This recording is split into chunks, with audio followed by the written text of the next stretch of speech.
Hi everyone, welcome to Live Rite Tonight. I'm your host Kara, and this is my special guest Shannon. Today we're going to talk to you guys a little bit about substance abuse and how it correlates with mental health illness. And before we get started, I would like to remind everyone about our annual Christmas party coming up December 11th, 3 to 5 p.m. here at the Resource Center. There will be goodies for the children, and Santa will be here by helicopter. Santa's coming. So I know Santa. bring your family. It should be a good time. All right, back to business. So, Shannon, do you want to start by telling us a little bit about yourself? Sure. I guess I started using, when I was young, I was diagnosed with being bipolar and got sucked into that system and was given pills since I can remember. I think that was probably the leading cause. Eventually, I ended up doing the harder stuff. Realized that I had a problem at that point, and went through Sacred Heart several times to try to get my shit together. I think that made me want to go into therapy like I do now to help other people, try to, help other people navigate that path or even not make the same mistakes I did. Right. How have you seen, you did mention that you are a therapist now? Mm-hmm. Okay, so before you started that, in your own issue, like what led you to do that? Just so you could help other people? I think, well, I don't know at what point it crossed over. I had a problem, I think, like I said, since I can remember. Even through high school, I struggled. I've always had a really easy time learning stuff, and I would get good grades, but I couldn't hold it together. I couldn't keep my papers straight. I couldn't show up in time for a test. And so there was a lot of underlying elements, like I was diagnosed ADHD too. And then bipolar played a huge role. I don't know which came first, the chicken or the egg, because at the very beginning, I had some different life events that took place that caused me to act out or be like, my parents were concerned for my behavior. But they, I remember going to the psychiatrist for like the first time, and they're putting me on these different medications to help me, and they're labeling me all these different things. But I was smoking weed almost daily. I was drinking on the weekends and partying and, considered binge drinking. And that, so it's hard to separate the two. But then I started doing that because I was self-medicating because I couldn't deal with my own issues. And so I think a lot of stuff is trauma-based, and it all just is this jangled mess that gets woven together. And you can go round and round with chicken and the egg, but trying to figure out how to move past it all, or what do you treat first, and different things is more important than what caused, the root cause of it sometimes. That was my next question. How do you think, like, since becoming a therapist, have you seen how substance abuse and mental health disorders kind of go hand in hand for a lot of people? Pretty much. Like, I did get my substance abuse certification, but I have still like a whole wide range of people from with all different issues, and they definitely overlap each other constantly. Yeah, definitely. Now, how do you feel that, like, what are some things that you tell your clients as far as, like, coping skills to deal with both? Do you, like, support them being on medications? Because obviously some people need them, and I feel like a lot of people that do need the medication, especially coming from, like, a substance abuse background, a lot of us are very apt to say, nope, no medication, I don't need that kind of thing. I know for myself anyways, it took me a very long time to realize, like, hey, you suffer from being bipolar, high anxiety, really super low depression. And I kind of felt, what's the word I'm looking for? I just kind of felt like, no, I don't. I was embarrassed. I didn't want to have to admit that I needed something every day, but at the same time, I was self-medicating with drugs to kind of mask all that. So, and I think it's awesome that, you came from substance abuse and mental health disorders and got it together to help other people. That's awesome. I think they can serve their purpose. Like medication, it always has a place and a time. And if you think, even sometimes when we get to a certain point where we're so far gone, if you will, with whether it's substances or just the straight up mental health, you need something that helps stabilize you and bring you back into order. Absolutely. So it's almost like if a car is like totally not taken care of for a long time and it gets in a car wreck, there's not much you can do. You can, like they say, like they're trying to do stuff on sheer willpower alone will only get us so far. So it will serve its purpose. Do I think every single person needs to be medicated or can't function without it? No. Or is it completely overprescribed and like cookie cutter molds for people that is not helpful? Yeah. Yeah. But if you take the daily maintenance or get yourself to a point where you're stable, they can be really good programs, like the medically assisted programs for substance abuse. they serve a purpose and they help you maintain sobriety while you get your life together, because people don't understand. You come from the streets or where you're stealing every day, or just living in complete chaos and dysfunction with all dysfunctional people under, you know, in tents outside, not having any shelter or where to, you know, trying to just take the drugs away. That person doesn't know how to live. They don't know how to function. So let them build that stuff up while they're being medically assisted and under a doctor's care, and wean themselves off to now they're in, you know, because it's almost like you're almost a little bit further behind the puck than someone that just dabbled or got fucked up for a little bit of time and then decides they want to get clean. I participate in the MAP program, and I found that even, you know, being a part of that, it was helping me, but on the outside, to other people, they were like, oh, it's a crutch, or you don't need it, try it without it. And for me, I couldn't. I tried methadone first. I did great for the first 3 years, got myself back into some trouble. Then I tried Suboxone, and now, you know, I can honestly say if it wasn't for that, it gave me that time period of, okay, let's let your body, your brain heal, and kind of, you know, move forward without having those intense cravings or things like that, on top of taking my, you know, psych meds appropriately, because I was one of those, well, it's not working, but I only take it for a week at a time. And taking the, you know, the substances out, whether you're on a MAP program or you're completely clean and sober. I know that's what was my downfall, is realizing firsthand I was still really fucked up. And after you had 3-some years of sobriety, I was in the same place that I was in a relationship that was completely dysfunctional. I was working way more than I should, had all these extra responsibilities. I didn't know how to, like, juggle and function and be a mom at the same time. And I totally crumbled. And that's where I became, you know, I went into, like, where mental health played a role, because I didn't know what to do. I knew how to get help if I was using. Then I'd go to rehab and I'd clean myself up and blame all the things, all my issues and problems on the drugs. And then I was shiny and new again. But here I was like, I had no clue how to help myself or what to do. And I was to a point where I was, you know, had insomnia. I wasn't sleeping. I was completely manic. I had projects all over the house. I mean, no different than, it was the same behavior and exactly looked the same as if it, you know, like a crack or anything different. And eventually it led to that by not taking care of myself, and it keep going deeper into isolation and all of that stuff. So I think, like, people say it's a crutch. That could be, if that's what you want to call it, for lack of a better term, fine, use it as a crutch, but hobble along, because at least you're moving forward. And then, like, because you can put down the drugs, and there can be people with 2, 3, 4 years clean. They're just as sick as they were when they stopped using. And that's what they say in the program. It's just, was it a symptom, or how they say, of our problems? Then it's not, you know, and that's what I realized. It was very humbling, you know, and that's how they think they all overweave. And I could look back over my life and see semesters that I failed in school where I completely dropped out because I was totally manic, or, you know, and then when you're going through it, you don't understand what's happening. And I or you don't always see it right away either. I have other people that are like, hey, what's going on with you? Especially when you're functioning. Like, I was always maintaining my own place and my own car, and, like, financially supporting myself for them, you know, and then I'd have these huge crashes where all of a sudden everything would bottom out, and I'd have to fall back on my family to help me, and, you know, try to pick up all the pieces. And so how have you, like, since starting your practice, have you shared with, like, your clients, like, I have this background too? Because I feel like a lot of people that come from substance abuse or mental health disorders, if somebody doesn't have those same issues, they're kind of like, okay, well, what are you going to teach me that I don't already know? Or this person doesn't know anything, kind of thing. There is an odd allegiance to that, and I disagree.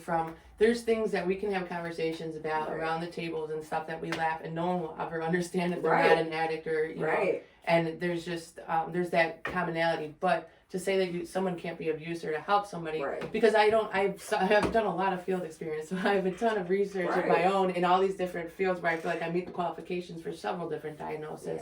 But at the bottom line, everything breaks down to the same. We all have the same base emotions. We're all hurting the same way, and there's so many common variables at that bottom level that I feel like I can help pretty much anybody who walks in the door, even though I can't say I identify with exactly what happened to you, the feelings of what happened or how it's affecting you now, because it's PTSD or it's post-traumatic, you know, all these different things that come out. I feel like there's root causes of them all. And so, like, and that's why I think, like, rejecting people or thinking they can't help you. Because sometimes the family members and the loved ones are far more beneficial than another addict just straight up helping you, because they have, like, I've gained so much insight from other people's perspectives, and even talking with my own family and learning what they went through and how they perceived it and what they see is going on. I know that I fell into that, oh, well, they're not going to teach me anything Right, or it's whatever. super common. And finally, after, juggling around a few different therapists, I found one that doesn't have a background in, like, substance abuse or anything like that, but she taught, like, CBT and DBT classes at the women's prison. Okay. And I started getting really involved in that kind of work, and I found it to be really beneficial because I always wanted that, why am I behaving this way? Right. Or how do I handle my impulsiveness? Right. Or, just different things that I knew in my mind. I had to get to the root of those problems to fix all of the other ones. So that's extremely important because even the talking is just one piece of it, you know. And I feel like it's imperative, like, to have a program or a structure in place of some sort of whatever you divide, it to be that you're talking about your problems, especially with shared people. Yes. But then putting it into action, because people come in the door and they want to, they just want all these things to be fixed and all these problems to go away, and they don't want to put the work in. If you came in to learn how to play the piano, you'd have to sit and practice at home and do these things I tell you, and the stupid things that we hate and the dumb songs that I don't want to play and doing the scales and listening to the metronome, it all sucks. But at the end of the day, I can sit down and play a beautiful song and I'm excited. But people don't want to put the footwork in. Example, Shannon. That's a great example. Because I feel like a lot of people don't understand. It's, everyone for one has their own recovery plan, even when dealing with substance abuse or mental health, and what works for me might not work for you even. How have you handled that kind of thing with, like, your clients? I think it's interesting because I get so much back. I learn so much from them as they do from me, I feel. And that's why I'm always learning, always trying to find new techniques and new strategies in different ways, and then observing what worked for them and what didn't, and then having a bunch of options. Like, I like to do all different stuff. So like, I've always been that kind of way. Where some people, like, if you go to therapy and they just have one method and it's not working for you, try something different or ask them. Because most people, like, I'll just give you whatever I think might be appropriate based on the conversation or intuitively. But then, feedback of if it's people will either grasp onto something, or everybody learns different. Absolutely. So it's that, like, having a bunch of different methods helps, I think, because I'm really open to whatever, like, as much as I can throw at somebody. Sometimes I'm probably too much or overwhelming in that aspect, but at least, like, if you're willing to put in the work, I'll find a way to freaking help you. That's awesome. And that's what I think is, like, the connection of, like, I can. And I'm sure the more you work with the client, the more, you obviously get to know them a little bit better. And if they were to come to you and say, hey, this isn't working for me, finding that other avenue. Yeah. Or having the willingness, I'll say that, because most people say this isn't working, did you do it? Well, no, but it's stupid. Well, I think a lot of things are dumb, but, I did them anyway, because that was the thing, was these little baby pieces of, nuggets that I was given that I finally took, like writing positive affirmation. Yeah. Huge. That clinically has one of the most benefits of all different things that people do, and it's simple. You do it. It takes 10 minutes in the morning to write out or say it out loud to yourself in a mirror. Yeah. People laugh at it, but it's huge. I thought there was going to be this giant goose egg of an answer. And that was going to be my holy grail, and that was going to solve all my problems, and then I would know why I was using and be cured. No, but it's all these baby things that I put into place of writing gratitude lists. Like, they sound cliche and annoying, but once you actually implement them, those are what saved my life, not some big giant key that was turned in. Yeah, I facilitate the Smart Recovery meetings here, and that's for sure very good. Thank you. I really enjoyed them. We talked a little bit about, the negative self-talk and how it can affect you, once you get that ball rolling of negativity. I feel like it just kind of floods everything else and takes over. So we did talk and touch base on, how to have positive affirmations about, and even just positive self-talk as far as, calling yourself stupid when something happens, or I'll never do this right, or I'll never do that right. And I got so much feedback from everyone in that meeting just talking about it, and I was like, wow, you never really notice how much it does affect things, and it really does. That's one of the number one things with the positive affirmation. I started to notice when my mentor at the time made me start doing them, and I had to choose to love myself. I had to write that every day for like a month, and I hated it because it felt super uncomfortable. It does. I hated saying it out loud. And it was weird because different days would kind of like come and go as far as like sometimes I didn't like it more than others. But I started to notice all the things that I said negative in my head. For some reason, that like doing that every morning, I'd start to type out text and be like, "Oh, I'm so stupid, I forgot." I'm like, "No, I just made a mistake." You know, like I'd stop using all these derogatory statements about myself and realize how mean I was. And that's like the concept of kind of like being your own best friend. Yeah. Would you talk to your best friend or even your child that way that we talk to ourselves in our head? Right. And I had to stop doing that, or making time for myself and following through on my commitments.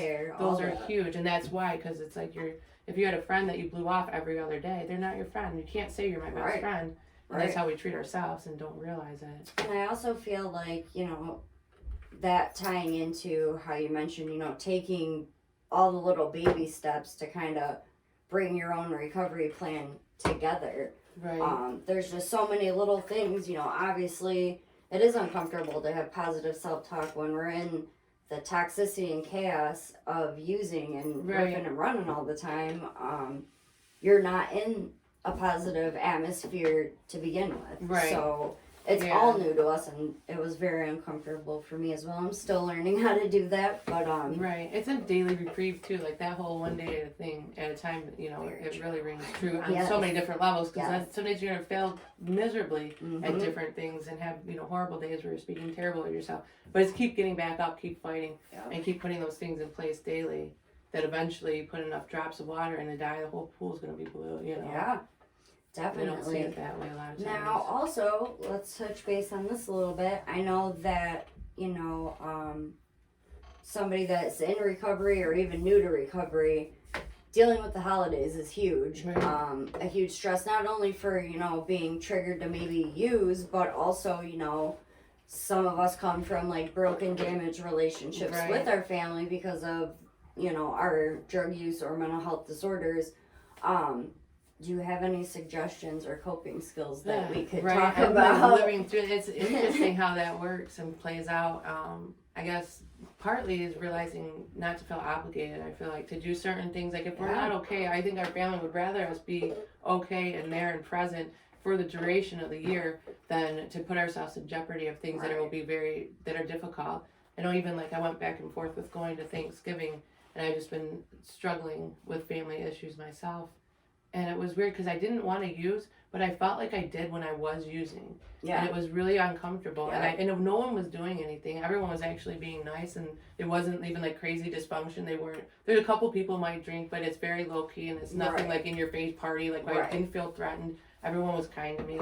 And I still, just for my own issues and inside things going on, where I was surprised that I felt as much as, you know, as I did. So being able to talk about it is huge, because I never would want to say anything. I didn't address it with my family members, which I think is key, is finding the right person, being discreet, or using discretion as to who you're speaking to about certain things, because sometimes it causes more harm than good at a certain point of, you know, like trying to explain how I feel, because a lot of times family gets defensive because they don't understand and they don't know what's going on, and then they feel bad because they would never want me to feel this way or not feel welcome. What did I do to make you feel like that? And they don't have the ability or comprehension to just listen or understand that's just where you're at right now.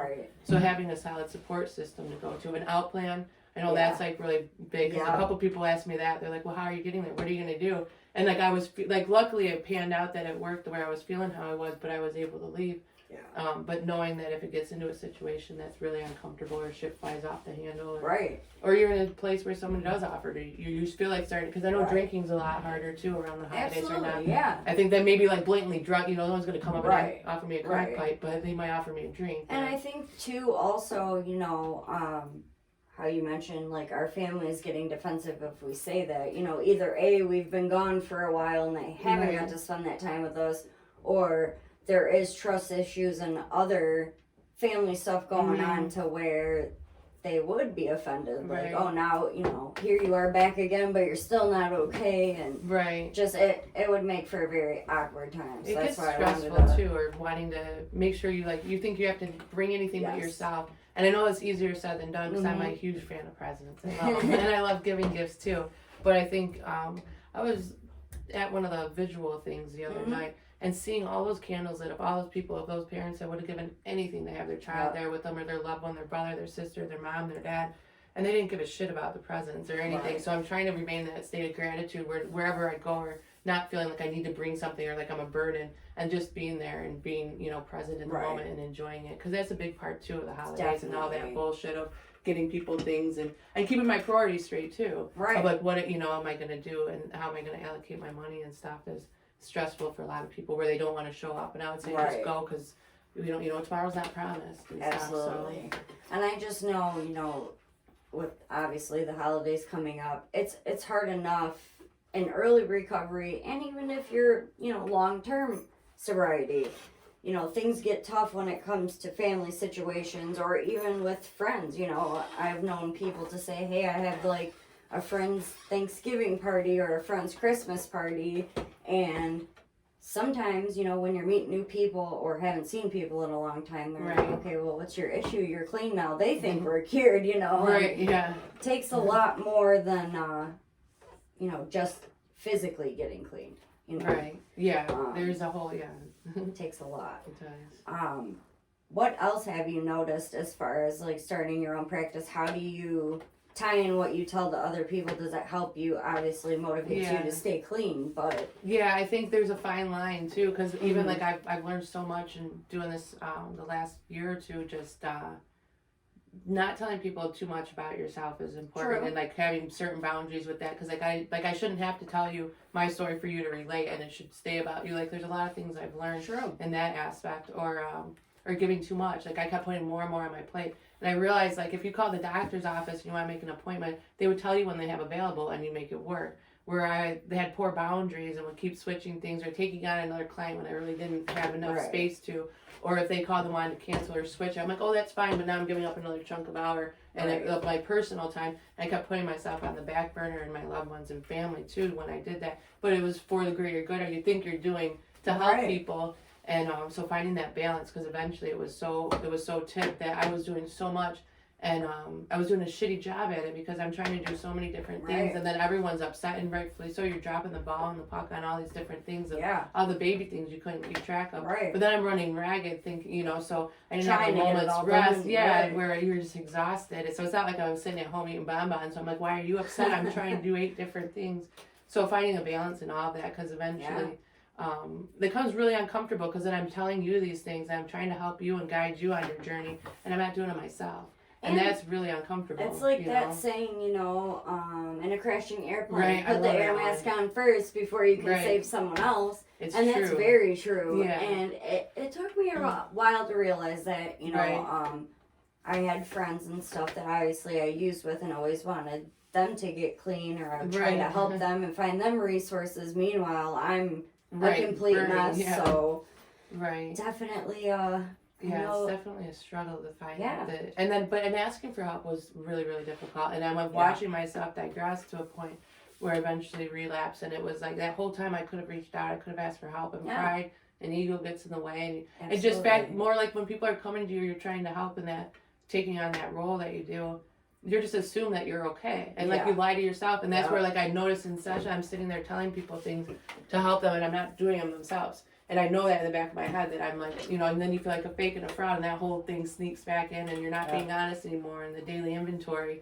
it goes to shit, and that little line where you have a conscience keeps getting blurred until eventually you're in a dark corner with no light, and you don't know, you can't even see how to get out, you don't even realize that you're there, you know, until it's like everything's just crumbling around you. It's already too late at that point. Right. But I know it was just cool, the different things that were put in front of me to see or observe.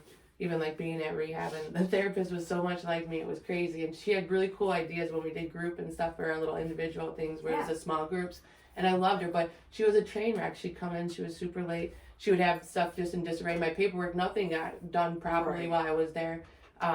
And so seeing that from like I feel like I was meant to see that, because that's how I was, and her heart was there. She meant well, but she was in school full time. She was taking care of her family and trying to work full time. And so I was like, I was meant to see that, to like step back and like I want to do a good job at everything I do. And like you said, if I'm not taking care of myself, I'm useless anyway. You know, and it's hard to realize that. I am very proud of you for your journey and things that you've been doing. Yes, thank you for coming to do this with me. Yeah, we'll have to get another one together on some more topics, because I know you're full of resources. All right, guys, that's it for today's episode. Bye.